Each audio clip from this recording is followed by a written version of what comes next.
আসসালামু আলাইকুম প্রিয় ভিউয়ার্স, আমন্ত্রণ জানাচ্ছি নতুন আরও একটি ভিডিওতে।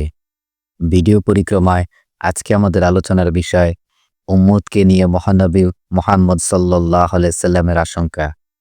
আলোচনায় আছি আমি সৈয়দ সুলাইমান সিদ্দিক। প্রিয় ভিউয়ার্স, ভিডিওটি শুরু করবার পূর্বে আপনাদের সকলের নিকট একটি অনুরোধ। আমাদের ভিডিওটি যদি ভালো লেগে থাকে তাহলে শেয়ার করে অন্যকে দেখার সুযোগ করে দিবেন, যাতে করে দিন ইসলাম সম্পর্কে এবং কোরআন ও সুন্নাহ সম্পর্কে একজন মানুষও অবগত হতে পারেন। আমাদের প্রিয় নবী মুহাম্মদ সাল্লাল্লাহু আলাইহি সাল্লাম ছিলেন দয়ার নবী, বিশ্ববাসীর জন্য রহমত স্বরূপ। উম্মতের জন্য কোনটা কল্যাণকর আর কোনটা অকল্যাণকর এ নিয়ে আমাদের বারবার সতর্ক করেছেন। নিজের উম্মতকে নিয়ে যেসব আশঙ্কার করেছেন সেসব বিষয়ে আগে থেকে আমাদের সাবধান করে গেছেন। মানুষের কিছু চরিত্র আর অভ্যাসের ব্যাপারে তিনি আশঙ্কা করেছেন, তাই তিনি এগুলো স্পষ্টভাবে বলে গেছেন। এছাড়া কিছু মন্দ লোকের ব্যাপারে তিনি আমাদের সতর্ক করে গেছেন, তাই সেসব মানুষের নাম বৈশিষ্ট্য উম্মতের সামনে স্পষ্ট করেছেন, যেন এসব থেকে উম্মত বেঁচে থাকতে পারে। প্রিয় ভিউয়ার্স, আসুন আমরা সেই বিষয়গুলো নিয়ে আলোচনা করি। নাম্বার ১, দুনিয়ার মোহ। দুনিয়ার প্রতি অতিরিক্ত ভালোবাসা এই উম্মতকে গুমরাহ করে দেবে।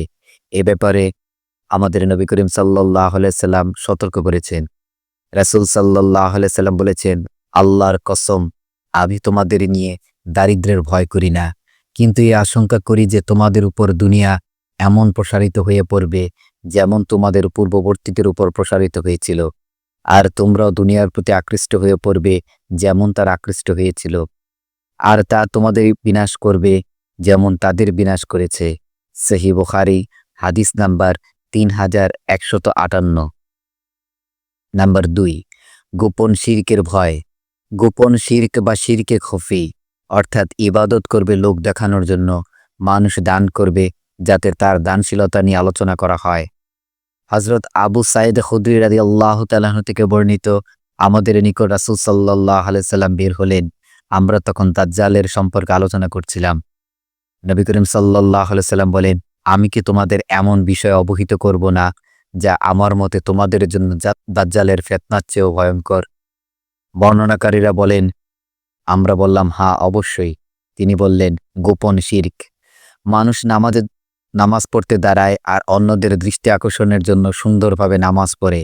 সুনানে ইবনে মাজাহ হাদিস নাম্বার 4204। নাম্বার ৩, সমকামিতার আশঙ্কা। সমকামিতা এমন পাপ যা আল্লাহর কাছে সবচেয়ে ঘৃণিত, এবং এর কারণে আল্লাহ তাআলা পূর্ববর্তী উম্মতের উপর আযাব নাজিল করেছিলেন। আমাদের প্রিয় নবী উম্মতের ব্যাপারেও এই ভয়াবহ অপরাধের আশঙ্কা করেছেন। রাসূল পাক সাল্লাল্লাহু আলাইহি সাল্লাম বলেছেন, আমি যে কুকর্মটি আমার উম্মতের মধ্যে ছড়িয়ে পড়ার সর্বাধিক ভয় করি তা হলো লূত সম্প্রদায়ের কুকর্ম। জামি তিরমিজি হাদিস নাম্বার 1457। নাম্বার ৪, নারীদের নিয়ে আশঙ্কা। রাসূল পাক সাল্লাল্লাহু আলাইহি সাল্লাম উম্মতকে নারীদের সম্পর্কে বিশেষভাবে সতর্ক করেছেন, কারণ বনী ইসরাইলের মধ্যে সর্বপ্রথম যে ফিতনা হয়েছিল তা নারীদের নিয়েই। নবী করিম সাল্লাল্লাহু আলাইহি সাল্লাম থেকে বর্ণিত, অবশ্যই দুনিয়াটা মিষ্টি ফলের মতো আকর্ষণীয়। আল্লাহ তাআলা সেখানে তোমাদের প্রতিনিধি নিযুক্ত করেছেন। তিনি লক্ষ্য করেন তোমরা কিভাবে কাজ করো। তোমরা দুনিয়া ও নারী জাতি সম্পর্কে সতর্ক থেকো, কেননা বনী ইসরাইলের মধ্যে প্রথম ফিতনা নারী কেন্দ্রিক ছিল। সহিহ মুসলিম হাদিস নাম্বার 6841। অন্য হাদিসে এসেছে, রাসূল সাল্লাল্লাহু আলাইহি সাল্লাম বলেছেন, আমি আমার ইন্তেকালের পর পুরুষদের জন্য নারীদের ফিতনার চেয়ে বেশি কোনো ফিতনা রেখে যাইনি। সহিহ মুসলিম হাদিস নাম্বার 6838। নাম্বার ৫, বাকপটু মুনাফিক। নবী করিম সাল্লাল্লাহু আলাইহি সাল্লাম উম্মতকে বাকপটু মুনাফিক হতে সতর্ক করে গেছেন। অনেক মানুষ এমন আছে যে এই বাকপটুতা দেখে তাদের অনুসরণ করেছে আর বিভ্রান্ত হয়েছে। রাসূল পাক সাল্লাল্লাহু আলাইহি সাল্লাম বলেছেন, এই উম্মতের জন্য যাকে আমি সবচেয়ে ভয়ঙ্কর ও বিপজ্জনক মনে করি এবং সবচেয়ে ভয় করি, সে হচ্ছে অতিশয় বাকপটু মুনাফিক। মুসনাদে আহমদ হাদিস নাম্বার ৩১০। নাম্বার ৬, অনিয়ন্ত্রিত জিহ্বা। লাগামহীন ও অনিয়ন্ত্রিত জিহ্বার ব্যবহার আমাদের জীবন ব্যাপক বিপর্যয় ডেকে আনে। নবী করিম সাল্লাল্লাহু আলাইহি সাল্লাম আমাদের এই মুখের ব্যবহারে সতর্ক থাকতে বলেছেন। সুফিয়ান ইবনে আবদুল্লাহ আস-সাকাফি রাদিয়াল্লাহু তাআলা আনহু বলে, আমি বললাম, হে আল্লাহ রাসূল সাল্লাল্লাহু আলাইহি সাল্লাম, আমাকে এমন একটি কথা বলুন যা আমি ধারণ করতে পারি। তিনি বলেন, তুমি বলো, আল্লাহই আমার রব, তারপরে এতে অটল থাকো।